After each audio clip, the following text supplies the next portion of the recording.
আজকে আমি লাউ পাতা দেখছেন, লাউ পাতা দিয়ে আমি চিংড়ি মাছ ভাপে করব। এই যে লাউ পাতাগুলোকে আমি ভালো করে গরম জলে ধুয়ে নিয়েছি। এই যে দেখুন লাউ পাতাগুলো এই যে ধুয়ে নিয়েছি। এবার এই যে চিংড়ি মাছ দিয়ে লাউ পাতা দিয়ে ভাপে বানানোর জন্য এই যে আমি পোস্ত নিয়ে নিয়েছি, সর্ষে, সাদা সর্ষে, কালো সর্ষে, এগুলো আমি মিক্সিতে বাটবো। আর এই দেখুন কাঁচা লঙ্কা, এই যে কাঁচা লঙ্কা নিয়ে নিয়েছি, কাঁচা লঙ্কা দিয়ে বাটবো। আর দেখুন আমি চিংড়ি মাছগুলো নিয়ে নিয়েছি, এর মধ্যে এবার আমি একটু নুন দিয়ে দেবো। যে নুন নিয়েছি, আর এই পোস্তটা বেটেছি, এই পোস্তটা ওর মধ্যে দিয়ে দেবো। পোস্তটা একটু শুকনো শুকনো করেই বাটতে হবে।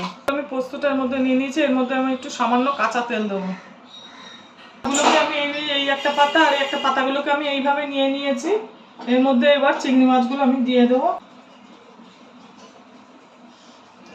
বাটাটা খুব শুকনো শুকনো করতে হবে। এর মধ্যে আমি হলুদ দেইনি, সামান্য তেল দিয়ে দেবো।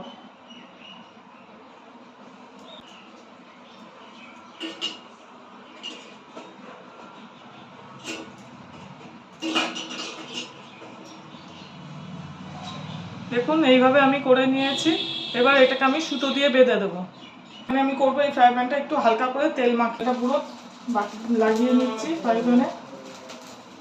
দেখুন তেলটা আমার গরম হয়ে গেছে, এবার আমি আঁচটা কমিয়ে দেবো।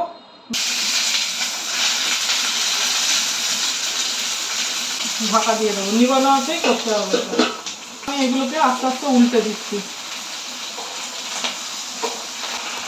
দেখুন লাউ পাতাগুলো থেকে আমার জল বেরিয়ে গেছে।